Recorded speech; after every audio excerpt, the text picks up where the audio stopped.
مولانا روم نے کہا تھا شخصیت تو بس سوچ ہی ہوتی ہے، باقی تو ہڈیاں اور گوشت ہی ہے نا. کتنے خوبصورت جب وہ اس کو اکانومی تباہ کر دی فار ایسٹ کی، کیا اس کا نام ہے، ایک وقت کا جو امریکی ہے جو عالم اسلام میں ہرکنگ کرائسس پیدا کرتا رہتا ہے، تو آئی ایم ایف کی امداد قبول کرنے سے انکار کر دیا تھا. انکار انہوں نے بھی کیا، لیکن مگر یہ کہ وہ اس طرح حکومت نہیں، جس طرح وہ مہاتیر جس کا پوزیشن میں تھا اور جس طرح اس نے اپنے ملک کی معیشت تعمیر کی تھی اور جس طرح قوم اس کی بات مانتی تھی. تو دیکھیے ترکی جو ہے اس کو یورپ کا مرد بیمار کہا جاتا تھا. اب دیکھیے اس کے وسائل اتنے نہیں ہیں جتنے بعض دوسرے مسلمان ملکوں کے ہیں، جو ناداں گر گئے سجدے میں جب وقت قیام آیا. تو وہ اسرائیل سے ان کے سفارتی تعلقات ہیں، اس کے باوجود وہ ان کی پالیسیاں آزاد ہیں. دیکھیں معاشی طور پر وہ طاقتور ہوئے بہت برے حالات سے گزرنے کے بعد. ملائیشیا کے پاس کیا تھا ربڑ اور پام آئل کے سوا؟ پام آئل کے اوپر تو ان کے پابندی ہو گئی. بزنس تو مسلمانوں کے پاس وہاں تھا ہی نہیں، ٹھیک ہے نا. تو کس چیز سے انہوں نے ترقی کی؟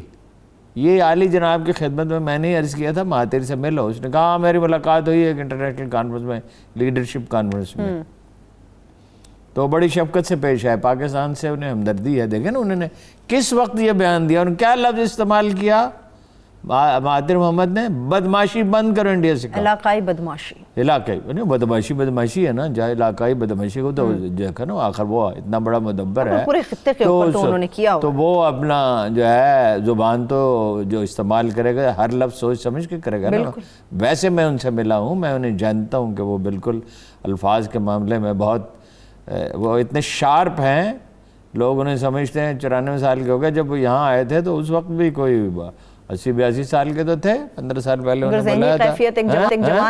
وہ ایک تو انہوں نے یہ کہا اپنی تقریر میں کہ پاکستان کے ایٹمی پروگرام پہ کس لیے اعتراض، کسی نے ان سے فرمائش نہیں کی تھی. وہ ایک اپوزیشن لیڈر کی دعوت پہ آئے تھے، مگر بلایا سب لوگوں کو. عمران خان نے قافلے کے لوگوں کو بھی بلایا، پیپلز پارٹی کے لوگوں کو بلایا، یہ جو اچھا کیا. چودھری شجاعت کو خود فون کیا، مشاہد صاحب کو بھی خود فون کیا. اور یہی اچھا طریقہ ہوتا ہے. وہ پتہ نہیں عمران خان کہاں چلا گیا. تو کسی نے اس نے کہا کون اعتراض کرتا ہے پاکستان کے ایٹمی پروگرام پہ؟ پاکستان کی ضرورت ہے، ساری دنیا بنائے ایٹم بم، یہ ملک بنائے جن کو خطرہ، پاکستان کیوں نہ بنائے؟ دیکھیے اس کے پیچھے اسرائیل ہو سکتا ہے اور امریکہ ہو سکتا ہے، اور یہ لبنان کے اندر جو صورتحال بنی، جی یہ جو بھائی ان کا تو بچا ہی کچھ نہیں. ان کے پاس بندرگاہ ہی ہے نا، ان کے پاس 2 سورسز آف انکم ہے. بندرگاہ $15 بلین کی آمدن تھی، چھوٹا سا ملک ہے. دیکھیں نا ہماری تو اپنی ٹریڈ جو ہے وہ $25 بلین سے ایکسپورٹ کبھی نہیں بڑھی. اور جو لیبنانی ہیں جو دوسرے عرب ملکوں میں یا یورپ میں کام کرتے ہیں، ایک تو ریسٹورنٹ آپ کو پتہ نا کہ دنیا میں سب سے زیادہ لیبنانی پسند کیے جاتے ہیں. یہ خاص کھانا ہے جو صدیوں میں ڈیولپ ہوا ہے. یہ کون لوگ ہیں لیبنانی جو ہیں؟ کون ہے؟ یہ سلطنت روم کا حصہ تھے جس کا کیپٹل ترکی تھا اس وقت، جسے سلطان محمد فاتح نے. اور یہ صلیبی جنگوں میں جو لوگ یہاں آئے اور یہاں رہ گئے، یہ ان کی یادگار ہے. ٹھیک ہے نا. یہ وہ جگہ ہے جسے کبھی صلاح الدین نے آزاد کرایا تھا، اور ایک یہ فرانسیسی کالونی رہا ہے. اور فرانسیسی جنرل جب دمشق پہنچا، وہاں بھی گیا تھا، تو اس نے صلاح الدین کی قبر کو ٹھوکر ماری اور کہا صلاح الدین اٹھو، ہم پھر آ گئے. اب کوئی صلاح الدین نہیں ہے. اب یہ غنیمت ہے کہ مہاتیر محمد موجود ہیں اور رضوان موجود ہیں. ہمارا حال تو یہ ہے 73 سال سے کہ بھیک کا ہاتھ پھیلائے ہوئے بیٹھے ہیں. مہاتیر کے پاس جب گیا عمران خان تو اس نے اس سے کہا، وہ شہر سے دور ایک بڑے خوبصورت گھر میں رہتا ہے. اس نے اس سے کہا عمران خان ہم نے اسمبلنگ سے شروع کیا تھا، اسمبلنگ سے ہمارے پاس تو کچھ تھا ہی نہیں، پرزے جوڑنے سے، الیکٹرانکس، انڈسٹریلائزیشن کے بغیر کوئی ترقی نہیں ہوتی. آج کی دنیا میں معاشی ترقی کا مطلب ضرورت ہے، اس پہ کوئی توجہ نہیں دی. عمران خان نے ان سے کہا مگر اچھی عدالتیں ہونی چاہیے. اس نے کہا عدالتیں تو ہونی ہی چاہیے اچھی، مگر وہ ایک فادرلی فگر ہے.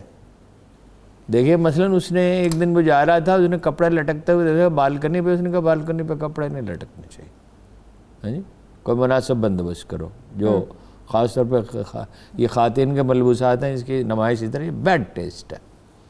یا اس نے کہا کہ یہ میرے سننے میں آیا کہ لان جو ہے اس میں کیڑے ہوتے ہیں تو یہ تو بڑھ جاتے ہیں، یہ تو خرابی صحت کا باعث بنیں گے، تو حکم نافذ کیا، ایگزیکٹو آرڈر کے ساتھ اس کو روک دی. لیبنان میں اگر خرابی، لیبنان کیوں ٹارگٹ ہے؟ حزب اللہ کی وجہ سے.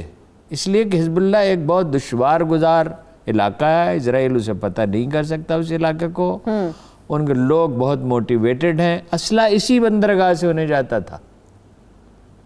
تو یہ بھی ایک بڑی وجہ بنی، یہ بڑی ایران پہ بھی دباؤ، انوالو ہو سکتے ہیں، ایران پہ بھی دباؤ ڈال. مثلا دیکھیں رمزی کلارک ایک وہ ہے اخبار نویس ہے مشہور، ویری فیمس امریکہ میں.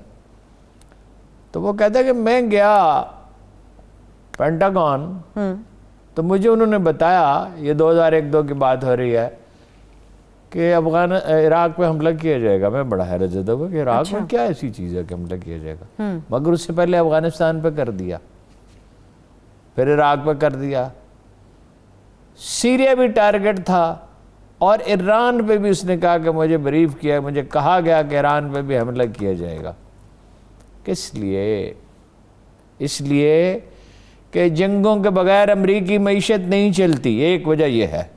اس سے بڑی وجہ یہ ہے کہ اس کو ہموار کرنا ہے پورے مڈل ایسٹ کو. کس کے لیے؟ اسرائیل کے لیے. پنجابی میں کہتے ہیں پدر کرنا. بالکل اس کے لیے راستہ کھول دیا جائے. وہ دیکھیے نا، وہ ان کا وہاں تھانے دار ہے، اور وہ جو چاہے کرے. اور گریٹر اسرائیل میں پہلے بھی آپ سے کہتا ہوں کہ ایک تو وہ کوئی اپنے عزائم چھپاتے ہی نہیں ہیں،